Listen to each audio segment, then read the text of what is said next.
Na mkatalo ogule ebintu nibaleke waka bibo bibako wabula ate kyetwazula ku mulundi ogwo kyali kirala nnyo anti omukoddomi muganda wa suspect waffe yali ayagala mwannyina bibo bibako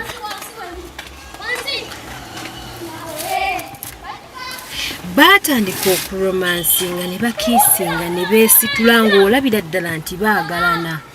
naye nga mukyalawo ali ne mukoddomiwo eyandibadde nga muganda we ono Ruth ne muganda we katonda wange mukoddomi wange yes jejemize gye bayina ofuna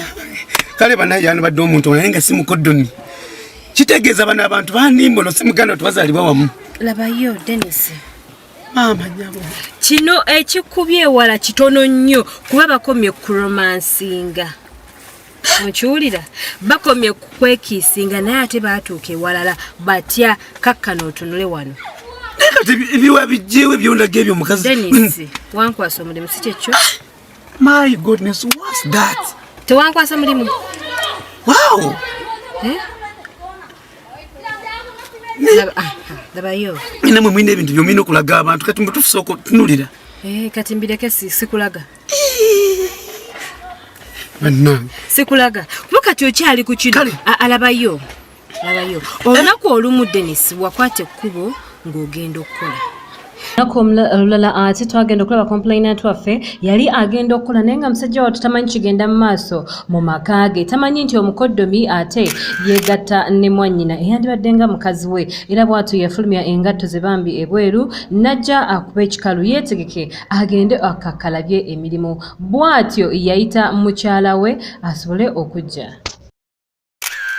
noyita mukyalawo n'omuwa ssente ezawaka noyita omukoddomi n'omuwa ssente okulaga nti laavu wayina nnyingi agala mukoddomi wange nze nga mulabirira buli kimu kyonna kiwulira naye ate bwe wakwata ekkubo n'ovaawo omwami ono bwe yayita mukyala we yamuyita bulungi nnyo asobole okumuwa ssente z'anaakozesa ewaka era nga bakolagana bulungi nnyo ng'omukyala talina buzibu bwonna nga tamusuubirizaamu nti ayinza ate okwagala eyandibadde ngaani mwannyina oba muganda we ne mukoddomi yajja naye ne bamufunirayo akasente ke bamuwa engeri munaye gy'ataayina kalimu era yamukwata ku mukono asobole okubaako n'ebintu ebimu byamugamba nga n'omukyala atudde mu ntebe awujjadde atunuulira munnange abajja n'abajja wabula bagenda butereevu ate mu kisenge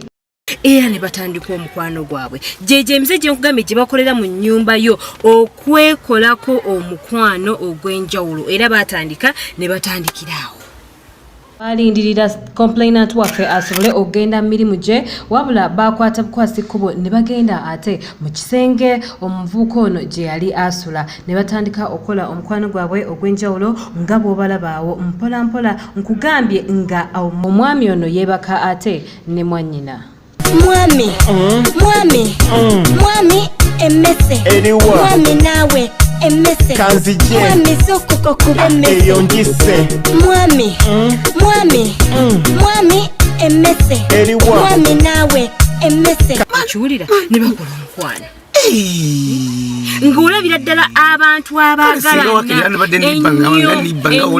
ennyo nga baagalana nnyo okiwulira tebakikoze gumu ebiri olunaku era batiragenda mu visitors room era n'omulundi omulala olaba abantu bano tebakikoze mulundi gumu oba ebiri oba esatu wabula bakikoledde enfunda eziwerera ddala era ne ku mulundi ogwo bakikolera ddala ng'olabira ddala omukwano gwebuddala abantu bano si baaluganda mwami emmese mwami naawe emmese mwami sokoko kuba emmese eyongise mwami emmese mwami naawe emmese mu visitors room ndozolaba ano Moses yes mukoddomi wo ne Rusi ne katu mfunana n'abazadde bamumpa bagadde ndozo biraba ebintu by'abantu banga manti muganda bazaalibwa wamu mulese wange buli kimu